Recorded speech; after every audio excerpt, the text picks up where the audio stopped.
Bismillahirrahmanirrahim. Assalamualaikum warahmatullahi wabarakatuh. Alhamdulillahi rabbil alamin. Alhamdulillahi wa kafa. Wassalatu wassalamu ala habibina al-mustafa wa ala alihi wa ashabihi ahli sidqi wal wafa. Allahumma salli ala sayyidina Muhammad al-fatihu lima ughliq wal khatimu lima sabaq nasiril haqqi bil haqq wal hadi ila siratikal mustaqim wa ala alihi haqqa qadrihi wa miqdarihi al-azim. Subhanaka la ilma lana illa ma 'allamtana innaka antal alimul hakim. Rabbi shrah li sadri wa yassir li amri wahlul 'uqdatam min lisani yafqahu qawli. Subuhun qudusun rabbuna wa rabbul malaikati war ruh. Jamaah salat maghrib Masjid Quba yang dirahmati Allah Subhanahu wa taala. Alhamdulillah, segala puji bagi Allah Subhanahu wa taala, pencipta kita yang menghadirkan aneka nikmat dan kebaikan setiap saat kepada diri kita. Salawat serta salam terus menerus kita persembahkan kepada junjungan kita, suri tauladan kita, panutan kita, baginda Nabi besar Muhammad sallallahu alaihi wasallam. Jemaah yang dirahmati Allah Subhanahu wa taala, pada pertemuan kita kali ini kita akan mengkaji kitab Tanbihul Ghafilin pada bab yang kedua, yaitu bab tentang sakratul maut, bab tentang kematian dan dahsyatnya kematian. Sebagaimana Allah Subhanahu wa taala mencantumkan dalam Al-Qur'anul Karim, episode kehidupan kita ini sejatinya tidak panjang. Ibarat permainan sinetron, episode kita ini cuma hanya ada 4 episode, di mana Allah Subhanahu wa taala berfirman, "Kaifa takfuruna billahi wa kuntum amwatan fa ahyaakum summa yumitukum summa yuhyikum summa ilaihi turja'un." Wahai sekalian manusia, bagaimana kalian akan ingkar sama Allah sedangkan kalian itu pertama kali tiada. Fa ahyaakum, lalu kalian dihidupkan, kata Allah Subhanahu wa taala. Jadi sekarang mereka yang masih hidup, kita yang masih hidup ini berada pada episode yang kedua, yang juga tidak panjang dan tidak lama. Sampai dikatakan dalam sebuah riwayat, Al-Imam Ali bin Abi Thalib radhiyallahu taala anhu mengatakan, al-hayatu sa'ah faj'al hatta'ah. Hidup itu cuma sekejap, maka hidup yang sekejap itu sejatinya diisi dengan nilai-nilai yang memiliki makna ketaatan kepada Allah Subhanahu wa taala. Rasulullah sallallahu alaihi wasallam mendefinisikan kehidupan manusia itu ibarat seseorang yang sedang bermusafir, berjalan, lalu kemudian dia berhenti sejenak berteduh di bawah pohon dan kemudian dia pergi kembali. Berhenti di bawah pohon itu berhenti, kita berapa lama sih kita berhenti di pohon itu? Sebentar. Sehingga ulama mengatakan kita ini adalah hamba-hamba Allah yang sedang melintas, bukan yang sedang berhenti sebenarnya. Tapi kebanyakan kita merasa seakan-akan kita berhenti lama di dunia. Kita tidak sedang berhenti, sedang melintas. Menuju siapa? Menuju Allah Subhanahu wa taala. Summa yumitukum, episode yang ketiga, dimatikan kita. Summa yuhyikum, lalu dihidupkan lagi. Kapan? Ketika tiupan sangkakala yang kedua, ketika seluruh umat manusia dibangkitkan kembali, berjalan sambil tertunduk menghadap menuju padang mahsyar dan mempersaksikan apa yang mereka lakukan di dunia. Diminta pertanggungjawaban oleh Allah Subhanahu wa taala. Yang kita lihat dalam Al-Qur'an, dalam surat Al-Ghasyiyah, di ayat yang terakhir Allah Subhanahu wa taala menjelaskan tentang inna ilaina iyabahum summa inna alaina hisabahum. Ini ayat berbicara tentang LPJ, ayat berbicara tentang laporan pertanggungjawaban. Jadi kalau di dunia kita kerja ada LPJ-nya, yang harus kita pertanggungjawabkan kepada pimpinan perusahaan, ternyata kita nanti di yaumil akhir ada LPJ juga. Yaitu tadi surat Al-Ghasyiyah ayat yang terakhir, di mana kita, kata Allah, akan dikembalikan kepada Allah, dan tidak hanya sekedar kembali. Setelah kita kembali, kita diminta untuk mempertanggungjawabkan semua yang kita perbuat di atas punggung bumi Allah Subhanahu wa taala. Jamaah yang dirahmati Allah Subhanahu wa taala, pada bab ini Al-Imam Abu Lais, pengarang kitab Tanbihul Ghafilin, mengawalinya dengan mengutip sebuah hadis di mana beliau katakan Rasulullah sallallahu alaihi wasallam di suatu kesempatan berbincang-bincang dengan sahabat-sahabatnya, dan ia katakan kepada para sahabat-sahabatnya, man ahabba liqa Allah ahabba Allah liqa'ahu, wa man kariha liqa Allah kariha Allah liqa'ahu. Kata Nabi kepada para sahabat-sahabatnya, siapa yang cinta atau yang suka berjumpa dengan Allah Subhanahu wa taala, maka Allah Subhanahu wa taala suka untuk berjumpa dengannya. Dan siapa saja dari hamba Allah Subhanahu wa taala yang tak suka untuk berjumpa dengan Allah, maka Allah Subhanahu wa taala tak akan suka juga untuk berjumpa dengannya. Dalam riwayat hadis tersebut, para sahabat-sahabat Nabi ketika mendengar ucapan Nabi itu bertanya kepada Nabi, qalu ya Rasulullah, wahai Rasulullah, kulluna yakrahul maut. Kata sahabat dengan jujur, mereka katakan kepada Nabi, kita semua ini benci akan kematian, tak suka akan kematian. Coba dalam majlis yang ada pada malam hari ini, siapa yang suka mati? Angkat tangan.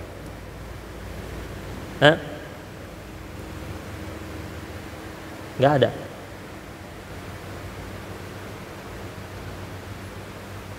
Orang ahli maksiat,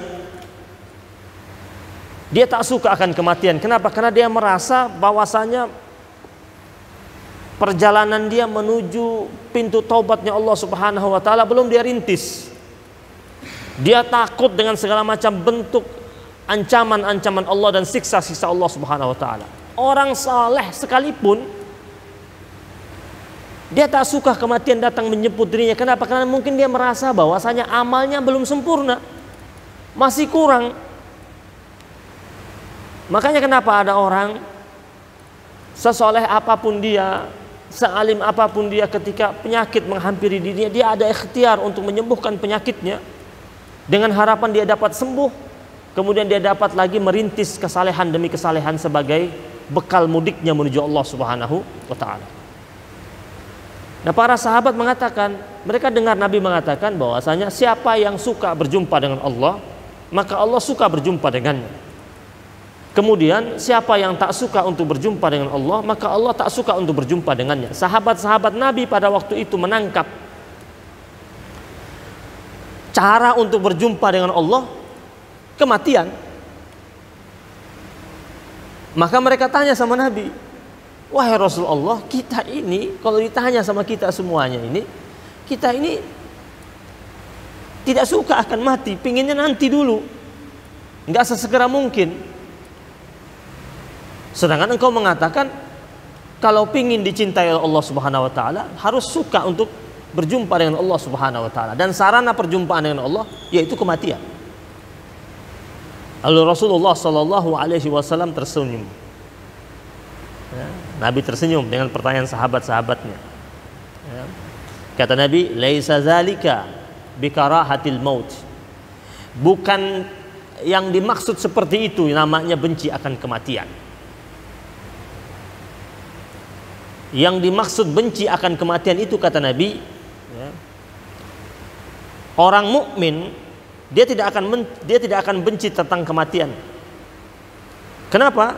Karena orang mukmin ketika idzahtadara, ketika kematian datang menjemput dirinya. Ini kita akan bahas dahulu tentang ihtidar.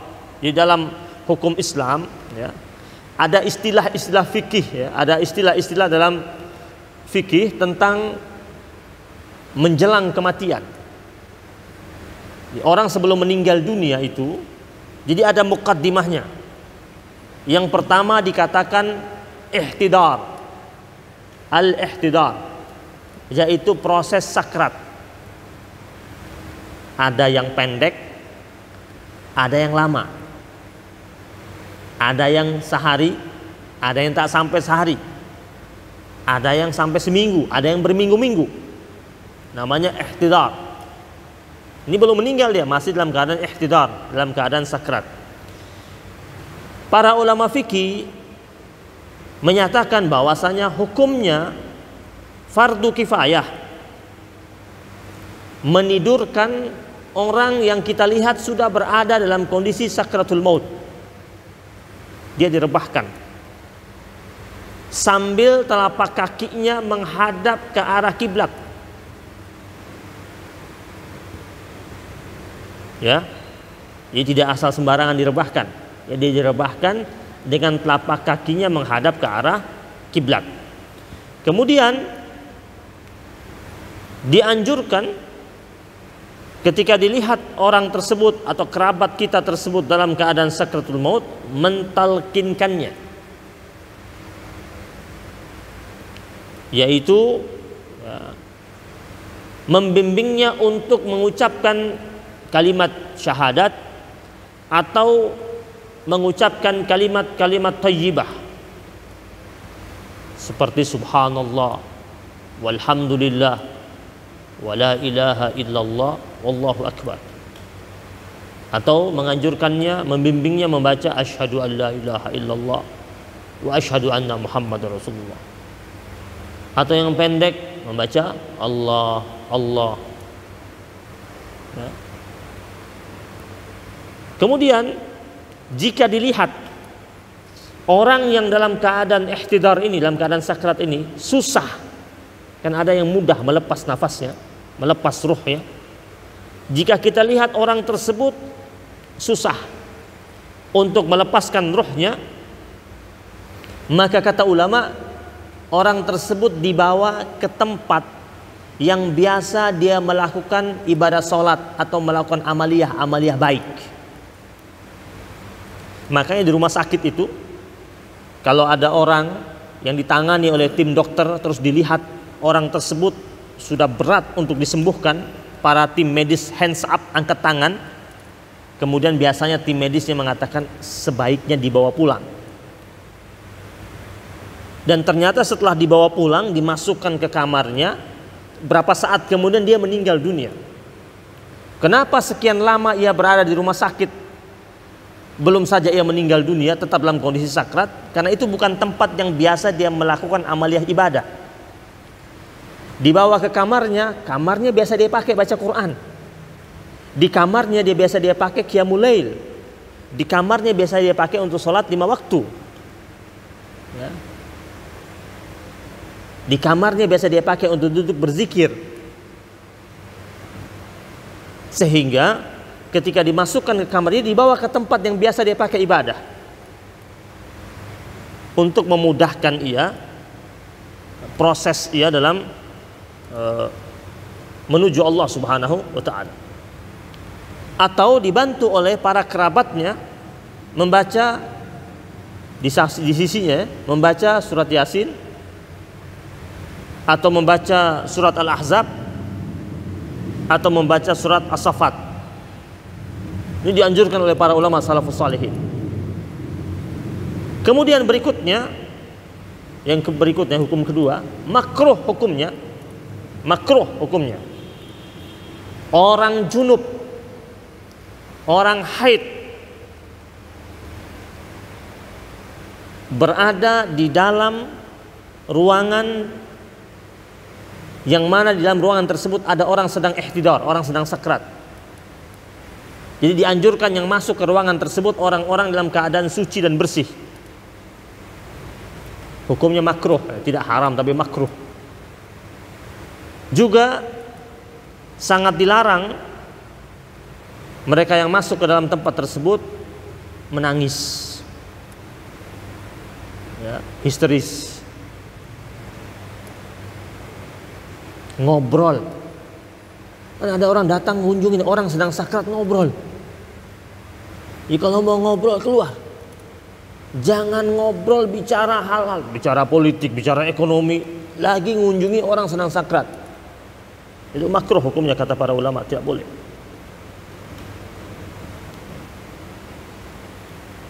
Kemudian setelah ihtidar ini masuk yang kedua, namanya qabdur ruh, pencabutan nyawa. Setelah ihtidar baru namanya pencabutan nyawa. Allah Subhanahu wa taala berfirman, wa ja'at sakratul mauti bil haqq dzalika ma kunta minhu tahid. Ya. Ini kematian ini sesuatu yang hak, bukan? Hak. Allah yang bilang yang hak. Wa ja'at sakratul mauti bil haqq. Makanya kenapa Sayyidina Umar bin Khattab radhiyallahu taala anhu mengatakan ada sesuatu yang hak, yang pasti, tetapi kebanyakan kita menyikapinya seakan-akan ia tidak pasti. Apa itu? Kematian. Semua kita kalau ditanya mati itu pasti tidak? Pasti. Tapi gaya hidup kita di dunia seakan-akan kematian itu masih jauh, atau seakan-akan tak akan ada kematian. Orang kalau seumpamanya mereka ingat tentang kematian dan mereka tahu itu pasti, dan tiap saat mereka ingat, insya Allah mau korupsi dia takut, mau maksiat dia takut, mau zalim dia takut. Kenapa? Karena dia tahu kematian itu pasti dan bisa datang kapan saja dan merenggut dia kapan saja. Maka kenapa Umar bin Khattab mengatakan ini yang hak, tapi kebanyakan kita menganggapnya seakan-akan ini bukan sesuatu yang hak. Lalu kondisi ketika pencabutan ruh, qabdur ruh itu, ini dapat kita saksikan dalam Al-Quranul Karim ketika Allah Subhanahu wa taala berfirman saat Israel itu datang, kalla idza balagatit taraqi, ketika roh itu sampai di kerongkongan, waqila man raq, pada saat itu ditantang, siapa yang dapat menyembuhkan lagi?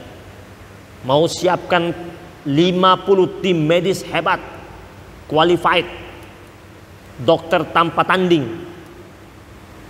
Allah katakan waqila man raq wa dhanna annahu al-firaq. Dan pada saat itu orang yang punya tubuh itu dia sudah merasa dia bakal pergi.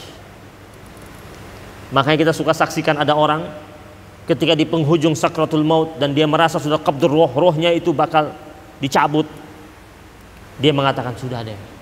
Dia sudah terkesan dia menyerah, ya, terkesan dia pasrah. Bukan dia pasrah, dia sudah tahu dia bakal berpisah antara ruhnya dengan jasadnya itu. Wa zanna annahu al-firaq.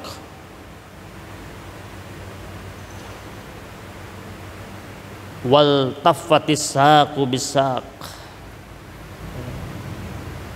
Kemudian bertaut antara betis satu dengan betis yang lain, merapat itu betisnya itu. Ketika kondisi ruhnya mulai mau dicabut, ila rabbika yauma idil masaq.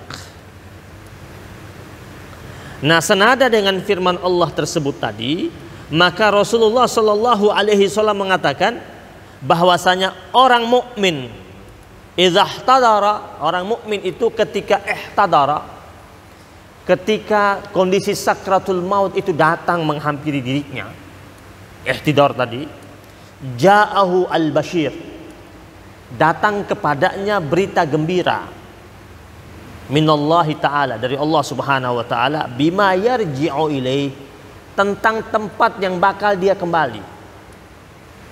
Sehingga akhirnya dia menjadi hamba Allah yang ahabba liqa Allah, menjadi hamba Allah yang suka untuk segera berjumpa dengan Allah.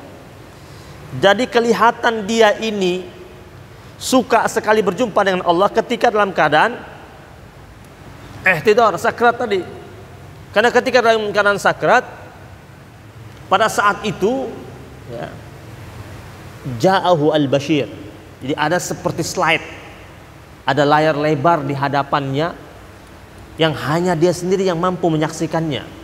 Allah pertunjukkan kepadanya tentang tempat yang bakal dia tempati, sehingga akhirnya dia menjadi semangat untuk berjumpa dengan Allah Subhanahu wa taala, dan dia nafikan seluruh hal-hal duniawi. Dia sudah tidak selera lagi sama dunia. Dia lihat itu. Ibarat sebuah film itu ada trailernya. Kalau nonton film-film sebelum film itu dirilis ada trailernya. Filmnya masih muncul kapan? Masih muncul sekitar 1 tahun lagi, tapi dia punya mukaddimahnya sudah ada. Ini orang mukmin, dia bakal dapat tempat di surga ketika ihtidar, ketika sakrat. Dia lihat itu mana yang bakal dia dapati, sehingga akhirnya dia cinta untuk berjumpa dengan Allah Subhanahu wa taala, dan Allah pun sangat suka untuk berjumpa dengannya. Kebalikannya, wa innal fajira, kata Nabi, orang pendosa atau orang yang kafir atau orang yang ahli maksiat, idza tadara, ketika datang waktu sakratul maut, ja'ahu an-nadhir, datang kepadanya ancaman demi ancaman. Dia lihat itu berita buruk yang bakal dia dapati, tempat-tempat yang sangat mencemaskan dan mencekam, sehingga akhirnya dia menjadi hamba Allah yang tak begitu suka berjumpa dengan Allah, dan Allah pun tak suka untuk berjumpa dengannya. Ini yang maksud dengan sabda Rasulullah sallallahu alaihi wasallam, man ahabba liqa Allah ahabballahu liqa'ahu, wa man kariha liqa Allah karihallahu liqa'ahu. Siapa yang suka berjumpa dengan Allah, maka Allah Subhanahu wa taala suka untuk berjumpa dengannya, dan siapa yang tak suka untuk berjumpa dengan Allah atau tak cinta berjumpa dengan Allah, maka Allah pun tak suka untuk berjumpa dengannya. Jemaah yang dirahmati Allah Subhanahu wa taala, sekarang ada sebuah riwayat yang diungkap oleh Al-Imam Abu Lais tentang syiddatul maut, tentang dahsyatnya sakratul maut. Di sini dikatakan oleh beliau mengutip hadis dari Nabi Muhammad sallallahu alaihi wasallam, ya, dari Jabir bin Abdullah dari Nabi sallallahu alaihi wasallam. Nabi mengkisahkan, ada kisah dari Bani Israel. Nabi mengatakan, hadithu an Bani Israel wala haraj. Jadi mengisahkan kisah-kisah dari Bani Israel itu ada yang boleh kita ambil pelajaran, tapi tidak boleh semuanya. Tapi Nabi mengatakan, ambillah sesuatu pelajaran dari Bani Israel jika memang itu mengandung faedah dan manfaat. Dalam kisah ini dikatakan, ya, dahulu orang-orang dari Bani Israel mereka datang ke kuburan, suka datang ziarah ke kuburan yang satu, ke kuburan yang lainnya, sampai akhirnya mereka mendatangi suatu kuburan. Kemudian mereka sholat di kuburan tersebut, di dekat kuburan tersebut. Kemudian wada'auna rabbana, mereka berdoa kepada Allah Subhanahu wa taala. Sampai rombongan Bani Israel ini dalam berdoa mereka kepada Allah Subhanahu wa taala, Allah tunjukkan kekuasaan Allah Subhanahu wa taala yang dari kubur itu keluar. Ini kejadian di zamannya Bani Israel, dari kuburan ini keluar. Yang sudah meninggal ini atas izin Allah keluar, mereka keluar, ya. Kemudian mereka yang masih hidup ini bertanya, apa yang kalian rasakan setelah kalian meninggal dunia? Yang sudah mati ini bilang apa? Di antara kami ada yang sudah meninggal dunia 90 sanah atau 100 sanah. Di antara kami ada yang sudah meninggal dunia 90 tahun. Ada yang meninggal dunia sudah sampai 100 tahun. Tetapi walaupun kami sudah meninggal dunia 90 sampai 100 tahun, rasa sakitnya ketika sakratul maut itu belum hilang sampai sekarang. Menggambarkan betapa dahsyatnya sakrat itu, betapa beratnya kondisi orang ketika sakratul maut, yang dia tidak bisa ceritakan sama kita. Makanya tugas kita itu mentalkinkannya, membimbingnya, menuntunnya. Kita tidak bisa merasakan apa yang dia rasakan. Bahkan dia yang merasakan itu tak mampu mengkisahkan apa yang ia rasakan. Ini bukan main-main sebenarnya. Bayangkan Rasulullah Sallallahu Alaihi Wasallam, Rasul mulia, suci, maksum, dosanya terampuni, lima taqaddama wa ta'akhir, terdahulu ataupun yang akan datang. Ketika Malaikatul Maut datang dan meminta izin kepadanya untuk mengambil ruhnya dengan cara yang paling lembut, Nabi masih mengeluarkan suara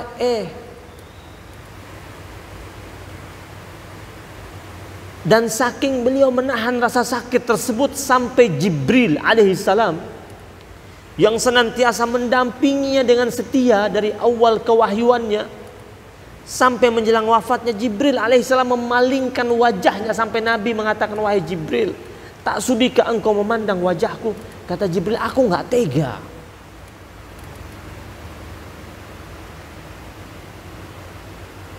Maka kita sering berdoa kan, Allahumma hawwin alaina fi sakaratil maut. Kita senantiasa berdoa tiap hari, minta sama Allah agar Allah ringankan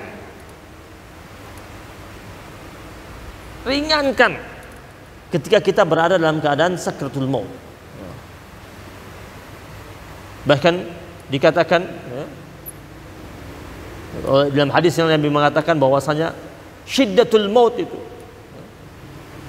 dahsyatnya sakratul maut itu seperti orang yang disayat-sayat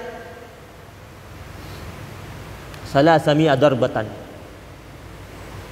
300 sayatan pedang. Satu kali sayatan pedang kayak apa sakitnya.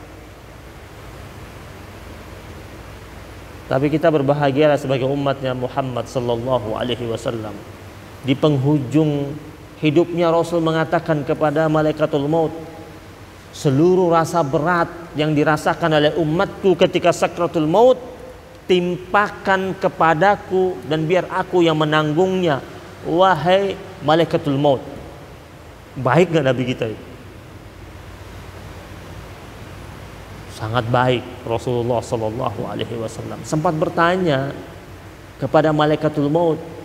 Malaikatul Maut mengatakan, yang engkau rasakan ini yang paling ringan. Oh, kalau begitu umatku rasakan lebih parah daripada aku. Wahai Malaikatul Maut, timpakan semua rasa sakit itu kepada aku. Mulianya Rasulullah sallallahu alaihi wasallam. Jamaah yang dirahmati Allah Subhanahu wa taala. Lalu bagaimana dengan orang mukmin? Di Al-Qur'an Allah Subhanahu wa taala menyebut, innal ladzina qalu rabbunallah tsumma istaqamu. Bagaimana dengan orang mukmin ketika ia akan meninggal dunia?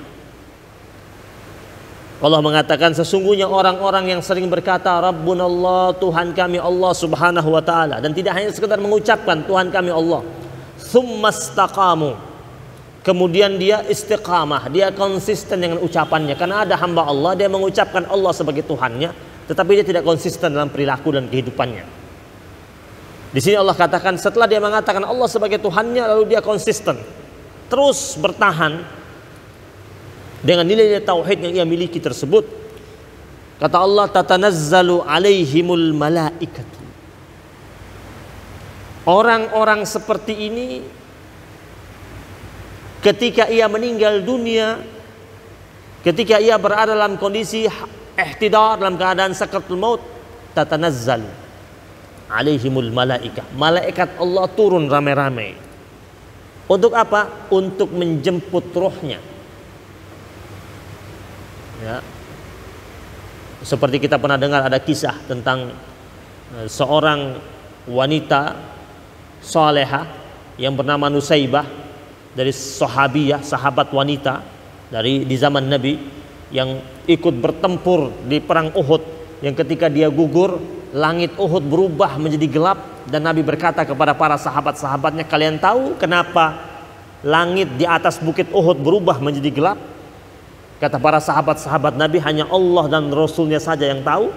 Lalu kata Rasul kepada para sahabat-sahabatnya, karena puluhan ribu malaikat turun untuk menyambut rohnya Nusaibah yang wafat di medan Uhud. Nah, ini Allah katakan orang yang beriman lalu istiqamah dalam keimanannya, ketika dia meninggal dunia, tatanazzalu alaihimul malaikah. Malaikat Allah turun ramai-ramai. Dan ketika malaikat Allah turun ramai-ramai, apa yang dibuat oleh malaikat Allah? Malaikat mengatakan, alla takhafu wa la tahzanu. Tadi Nabi mengatakan di hadis tadi yang saya baca di awal, Nabi mengatakan apa? Ja'ahu al-bashir. Al-bashir itu berita gembira yang datang berbentuk apa? Malaikat Allah. Malaikat Allah datang karena kondisi orang dalam keadaan sakrat itu kondisi orang yang sangat cemas, dan kecemasannya tingkat tinggi. Cemas yang tak pernah ia rasakan sebelumnya. Nah, di tengah-tengah kecemasan itu, malaikat Allah turun menjumpainya, dan setelah turun menjumpainya mengatakan, alla takhafu wa la tahzan. Ditenangkan sama malaikat, jangan takut. Kan keringat dingin mulai keluar dari keningnya, dia berpeluh badannya dengan aneka keringat tersebut. Malaikat Allah datang menenangkannya, mengatakan, alla takhafu wa la tahzan. Jangan takut dan jangan sedih. Berikutnya, wa ubshiru bil jannati allati kuntum tu'adun. Dan malaikat memberikan kabar gembira. Nah, tadi Nabi katakan ja'ahu al-bashir. Berita gembira dari malaikat Allah mengabarkan tentang apa? Tentang surga yang Allah janjikan untuknya. Sampai di situ cukup? Belum. Malaikat Allah bilang lagi sama hamba Allah yang sedang sakrat itu, nahnu awliyaukum fil hayatid dunya wa fil akhirah. Kami ini malaikat-malaikat Allah sebagai wali kalian di dunia maupun di akhirat. Jadi ketika kau berada di dunia, kami wali kalian, pelindung yang mengayomi kalian atas perintah Allah Subhanahu wa taala, dan sampai di akhirat. Walakum fiha ma tastahi. Dan bagi kalian apa yang kalian inginkan. Ibadah kalian, salat kalian, terus kalian berdoa sama Allah, minta sama Allah untuk dapat surga, untuk dapat kebaikan, dapat nikmat. Kata malaikat mengatakan, walakum fiha ma tastahi. Bagi kalian apa yang kalian inginkan, itu Allah sudah iyakan semuanya itu. Ma tastahi anfusukum walakum fiha ma tad'un. Dan bagi kalian apa yang Allah janjikan untuk kalian. Jadi yang kalian minta Allah kasih, ditambah lagi apa yang Allah janjikan untuk kalian. Ini buat siapa? Buat yang mukmin tadi. Ayat yang lain bagi orang mukmin, Allah katakan surat An-Nahl ayat 32, alladzina tatawaffahumul malaikatu tayyibina, orang-orang yang diwafatkan oleh para malaikat. Jadi ketika Allah perintahkan malaikatul maut datang untuk menjemput nyawanya, dan orang tersebut ketika dijemput nyawanya dalam kondisi tayyibin, dalam kondisi baik, ya, yaquluna salamun alaikum. Malaikat-malaikat Allah ketika datang mengatakan kepadanya, Ya, ketika malaikatul maut datang ingin ambil nyawanya, disusul oleh malaikat-malaikat Allah yang lain mengatakan rame-rame, "Salamun alaikum." Salam sejahtera atas kalian. Udkhulul jannata bima kuntum ta'malun. Masuklah kalian ke dalam surga berdasarkan perbuatan-perbuatan baik yang telah kalian lakukan. Nah, sekarang buat orang yang zalim, orang yang kafir, orang yang fasik, orang yang fajir, pelaku maksiat, Allah katakan dalam surat Al-An'am, "Walau tara idz zalimuna fi ghamaratil maut." Allah kabarkan bahwasanya ketika orang-orang zalim tersebut, orang-orang pelaku maksiat yang durhaka, yang kafir, kan zalim semua Allah katakan. Allah ringkas, berada dalam lingkaran kezaliman. Ketika mereka berada dalam sakratul maut, wal malaikatu basitu aidihim. Itu malaikat datang. Apa yang dilakukan malaikat? Kata Allah, basitu aidihim, mukul, ditempeleng. Bahkan sampai ada orang ketika sakratul maut itu meronta-ronta dia di atas tempat tidurnya. Itu malaikat, Allah katakan basitu aidihim, sambil mengatakan akhriju anfusakum. Jadi dipaksa untuk keluar. Dipukul dia, dipukul mukanya, dipukul badannya, sambil dibentak. Ini Al-Quran yang berbicara ini. Al-An'am ayat 93. Al-yawma tujzauna azabal hun. Hari ini kata malaikat, kalian akan merasakan azab yang sangat hina.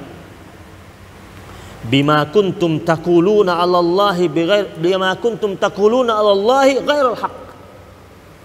Sebagaimana kalian mengucapkan sesuatu akan Allah Subhanahu wa taala dengan hal-hal yang tidak hak. Sebagaimana pertentangan demi pertentangan yang sering kalian tunjukkan di hadapan Allah Subhanahu wa taala. Wa kuntum an ayatihi yastakbirun. Dan kalian adalah hamba-hamba Allah yang berlaku congkak terhadap ayat-ayat Allah Subhanahu wa taala. Jadi berbeda ini. Makanya Nabi mengatakan ja'ahu an-nadhir, sesuai dengan firman Allah surat Al-An'am ayat 94. Jadi mereka ini sebelum mendapatkan azab di kubur sudah mendapatkan mukaddimahnya ketika dalam keadaan ihtidar, dalam keadaan sakratul maut ini. Sampai Allah katakan dalam surat Al-Mu'minun, ya, hatta idza jaa ahaduhumul maut qala rabbirji'un.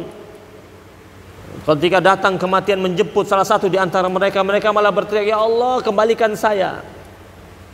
Ya. La'alli a'malu salihan fima taraktu, agar saya dapat melakukan amal saleh kembali sebagaimana yang telah saya lakukan, sebagaimana yang saya tinggalkan dahulu. Menyesal dia, ingin dikembalikan oleh Allah Subhanahu wa taala. Kalla innaha kalimatun huwa qailuha min waraihim barzakh. Kata Allah, itu hanya sekedar ucapan. Sekedar ucapan, kata Allah, yang ia ucapkan dalam barzakhnya dia, dalam alam barzakhnya dia itu, yang sejatinya kalaupun dia dibiarkan hidup di dunia, tetap saja dia membangkang kepada Allah Subhanahu wa taala. Jemaah yang dirahmati Allah Subhanahu wa taala, orang sering bertanya, ini kan kematian itu datang menjemput hamba Allah di seluruh dunia, iya kan? Satu hari ada berapa kematian?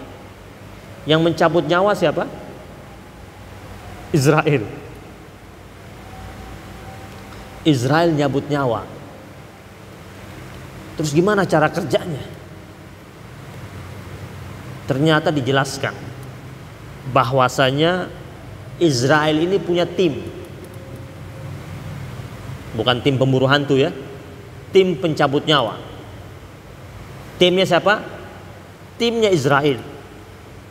Ada namanya Nazi'at, ada namanya Nashitat. Tim yang namanya Nazi'at tugasnya untuk menjemput ruhnya hamba-hamba Allah yang kafir. tim yang nasyitat tugasnya menjemput ruhnya hamba-hamba Allah yang mukmin. Jadi tidak mungkin timnya Israel ini salah mencabut nyawa. Udah bagi tugas. Yang nasyitat mencabut nyawanya yang mukmin. Yang naziat mencabut nyawanya orang kafir. Jadi Allah perintahkan Israel alaihi salam menyebarkan timnya untuk menjemput sesuai dengan waktunya masing-masing. Jemaah yang dirahmati Allah Subhanahu wa taala, ada sebuah kisah di zamannya Rasulullah sallallahu alaihi wasallam ketika salah seorang sahabat Nabi dari Ansar meregang nyawa.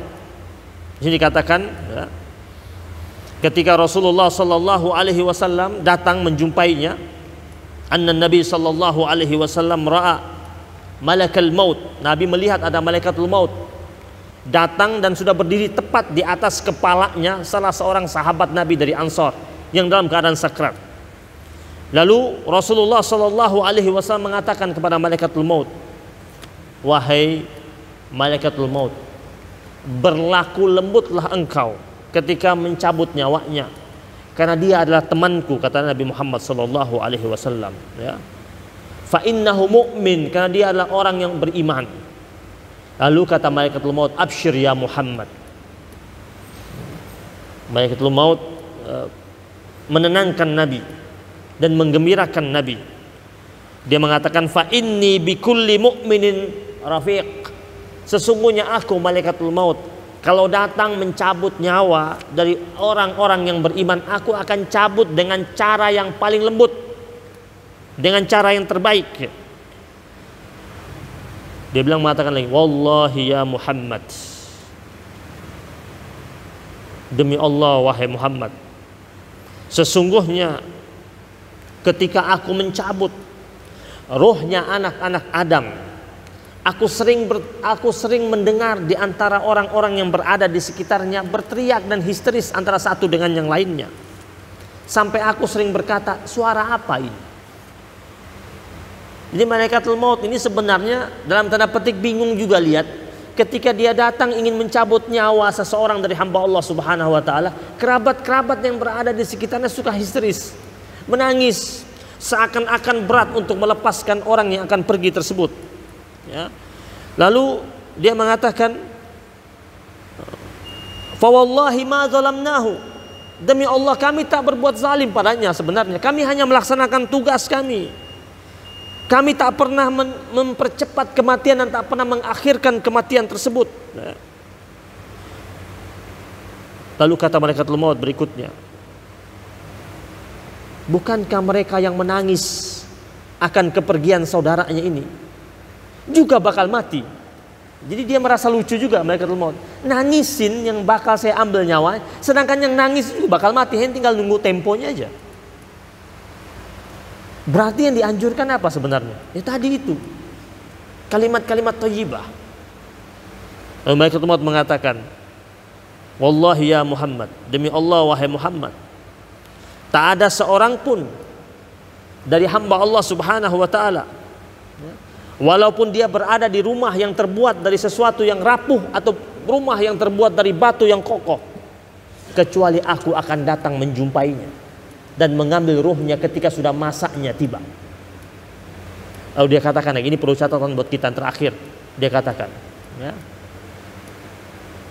wa ana atasaffahu wujuhahum fi kulli yaumin wa lailatin khamsa marrat. Aku malaikatul maut sejatinya setiap hari menjumpai setiap anak-anak Adam 5 kali satu hari. Jadi kita ini 5 kali satu hari dikunjungi oleh malaikatul maut. Hanya saja belum saatnya diambil. Malaikatul maut ngomong, demi Allah, tak seorang pun dari anak Adam, mau dia berada di rumah yang rapuh atau rumah yang kokoh sekalipun, kecuali illa wa ana atasaffahu wujuhahum, kecuali aku menyalami wajah mereka Satu hari, satu malam 5 kali. Ya. Wallahi ya Muhammad, ya. Demi Allah wahai Muhammad, kalau seumpamanya aku ingin mengambil ruh baudah, mengambil ruhnya nyamuk, kalau Allah belum mengizinkan maka aku tak akan pernah bisa mengambilnya. Jadi sampai ruhnya nyamuk sekalipun, malaikat maut ketika mengambilnya harus izin Allah Subhanahu wa taala. Jadi kita kan kadang-kadang coba di kamar. Antum lagi di kamar nih. Ada nyamuk 1 ekor. Antum mau mukul nggak mati-mati. Sampai pagi nggak dapat. 1 ekor masuk di kamar, antum pukul berkali-kali, semprot nggak mati-mati. Belum ajalnya. Tapi ada nyamuk baru lewat 1 kali antum begini, tek, langsung mati. Ajalnya. Makanya kalau pukul nyamuk hati-hati. Pas pukul mati, hati-hati tuh, ada malaikat maut dekat situ. Ada yang sampai 1 hari, sampai ketemu pagi, nggak dapat, masih ada itu nyamuk, belum ajalnya. Malaikat maut bilang, 1 nyamuk pun kalau Allah belum izinkan, tak bisa aku matikan. Masih panjang ini sebenarnya. Insya Allah lanjut lagi. Ini masih ada berapa lembar? Ini kalau pakai buku bahasa Arab begitu, baru 1 halaman sudah selesai waktunya. Ya. Insya Allah. Mudah-mudahan Allah Subhanahu wa taala jadikan kita sebagai hamba Allah yang senantiasa zikrul maut, ingat akan kematian. Ya, sebagaimana sabda Rasulullah sallallahu alaihi wasallam, ya, aksiru min zikri hadimil lazzat. Banyak-banyaklah kalian, kata Nabi, mengingat-ingat pemusnah segala macam bentuk kelezatan, yakni al-maut. Jadi pemusnah kelezatan apa? Al-maut. Naik mobil mewah boleh, nikmati mobil mewah boleh, tapi ingat, ini mobil nggak bakal kita pakai terus, karena ketika kita meninggal dunia kita tidak mungkin naik mobil mewah. Pas meninggal dunia naiknya keranda. Pakai baju mewah boleh, boleh. Bagus boleh, boleh. Bermerek boleh, boleh. Tapi pas meninggal dunia ingat, ini baju yang kita pakai tidak bakal kita pakai. Kita bakal pakai baju yang lembarannya sama. Mau dia orang kaya, dia orang miskin. Nggak pernah saya ketemu ada orang kaya meninggal dunia dia pakai kain kafan yang original. Karena kain kafan tidak ada original, tidak ada KW. Kalau baju ada original, ada KW, tapi kain kafan tidak ada. Maka Nabi mengatakan, aksiru min zikri hadimil lazzat. Ingat-ingatlah pemusnah segala macam bentuk kelezatan, yakni al-maut. Rabbana taqabbal minna innaka antas samiul alim. Wa tub alaina ya maulana innaka antat tawwabur rahim. Wa sallallahu ala sayyidina Muhammadin nabiyil ummi wa ala alihi wa sahbihi wa baraka wa sallam alhamdulillahi rabbil alamin. Summa assalamu alaikum warahmatullahi wabarakatuh.